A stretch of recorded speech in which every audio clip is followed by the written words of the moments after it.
Hi, guys. Good morning, good afternoon, good evening, wherever you are in the world, or whatever time you're watching this video. So, this is what my Saturday is looking like. It is not so pretty outside, and mark you, I haven't left my house all morning. I can't be bothered to go outside in this, honestly. Honestly. It's just too much snow outside. See how much snow fell last night? That's a lot of snow. Yeah. So I was just thinking this morning, and I was remembering two friends of mine who they stopped talking to me a few years ago, right? So I want to know if any one of you guys has ever been in that situation. So when I had bought my first house, right? We were living in a different city. So I had my first house. And we had some friends and they were doing the what you call it?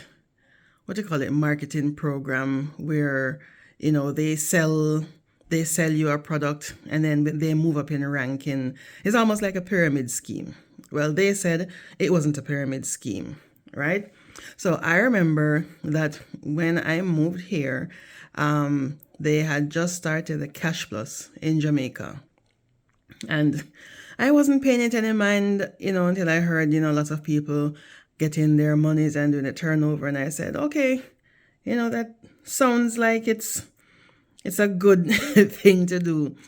So I made one investment and I think I got like two payments out of it. And then the Cash Plus, it went kaboom, right? So from then, I vowed that I would never, ever, ever, put myself in any sort of that predicament anymore. Anything, any savings or anything financial that I'm going to do is going to go through the bank. No matter what, I'm going to go through the bank.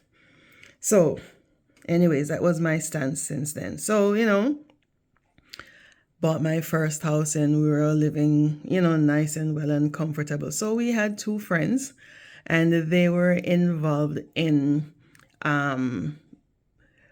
I don't want to call it a pyramid scheme because they said it wasn't a pyramid scheme, but how that process is, it seemed like it was a pyramid scheme to us. So myself and my husband, we were like, nope, we will never be joining that program, right? So anyways, they came. First of all, they're saying, oh, do you know that we can, teach you how to consolidate your debts and, how you can pay off your credit card and how you could be more financially stable and all that jazz. So my husband and I, we're not geniuses, but we're pretty smart. We know what to do. But I will never ever shy away from information. So if there is somebody who says that they're an expert or they have knowledge in a particular field or service, I will never ever tell you that I know enough and I won't listen to you because, hey, information can never be too much, right? So before they came, I said to them, listen, I am not moving my services from the bank. You can come and you can discuss and you can tell me, so maybe we can get some information that we didn't have, but I am not moving my mortgage or anything from the bank. They're like, no, we're just gonna come and just discuss with you. So I said, okay. So they came, we had a meeting and we sat down and then, they went through the whole shebang and that we can switch our mortgage from the bank to their company because they will get us a better rate, and we can move our bank accounts, our savings account from the bank to them because, the bank will give you 0.3%, but then they will give us like 30% on our money and blah, blah, blah. Once I hear those things, my dander goes up, ping, and I'm like, yeah, no. Anything that seems too good to be true, chances are something is wrong. So, they sat and they went through, discussing for about an hour, and then they're telling us how we can consolidate our bank, when it's time for a mortgage to be renewed, we can refinance the house and, pay off all our credit card and, all that jazz, which we already knew. All right. So that wasn't news to us.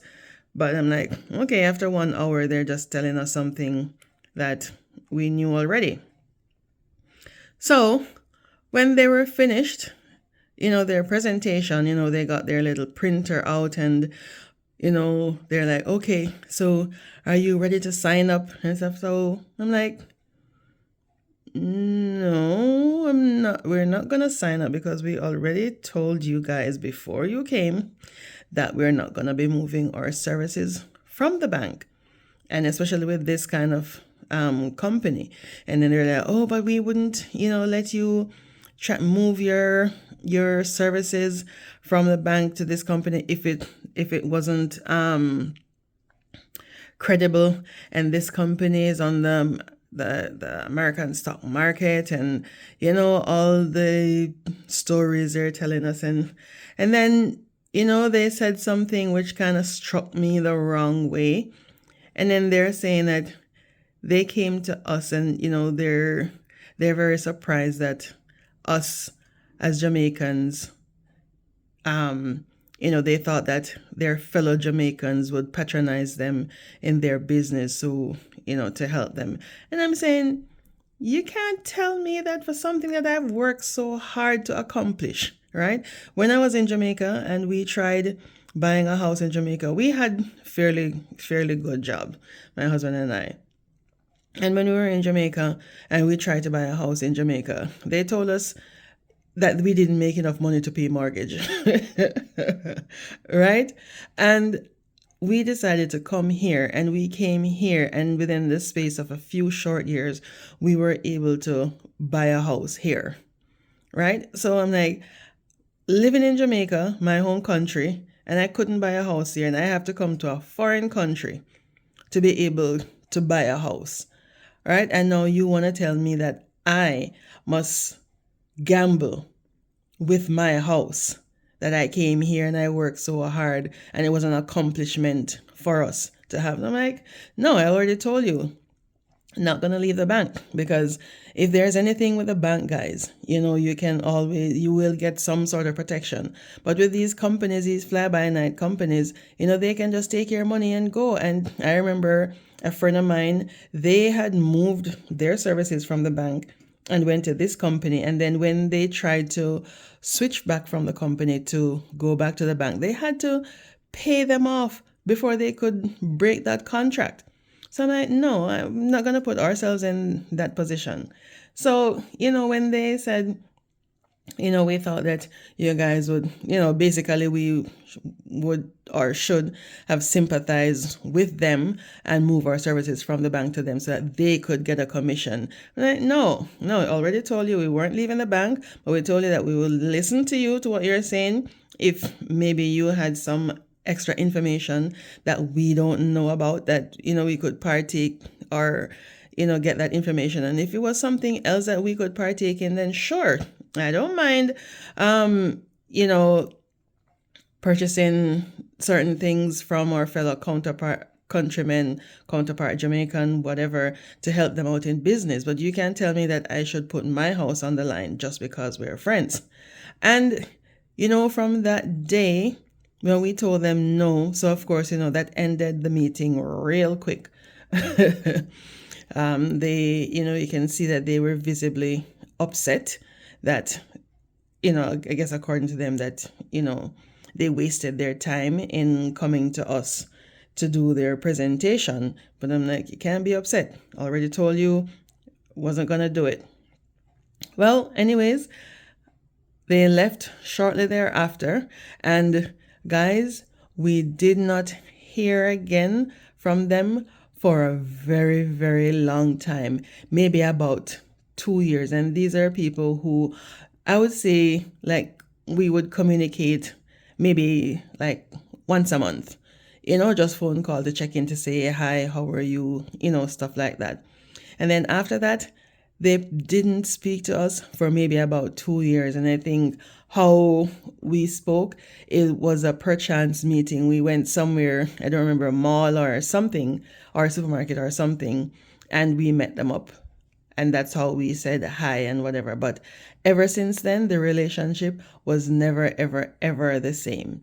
So I want to know from you guys, have any of you been in a situation like that where you have friends who are trying to sell you a product or products or trying to get you to do an investment with them and you decline, and then that basically ruined your friendship?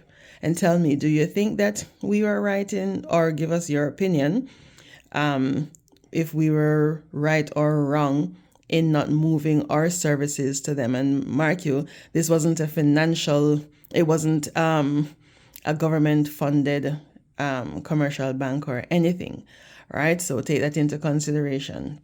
Now tell me, would you have switched with them or would you have stayed with the bank? And what would you have done if you were in our position? And give me your experiences. Have you been in a situation where you have switched and been gypped by anything like that? So thank you guys for listening, and leave your comments below. And yeah, so we did sell that house many, many, many, many years later, and then we bought this other house, which is in a different city, bigger house, nicer house, and we had no issues getting our money from the bank. Yeah, so so that is just my hot tub over there, guys. It's closed for, well, I won't say closed for the winter because it's winter time that we mainly use it, but it's just closed right now. One of these days, gonna need to turn it on and jet it up and soak the bones. But yeah, this is my Saturday, so I'm just gonna continue doing my housework and trying to do some content for this YouTube channel. So enjoy your Saturday, guys. For those of you who are sitting by the beach and eating some fry fish Bamiyan festival, right now I'm envying you. All right. Catch you later.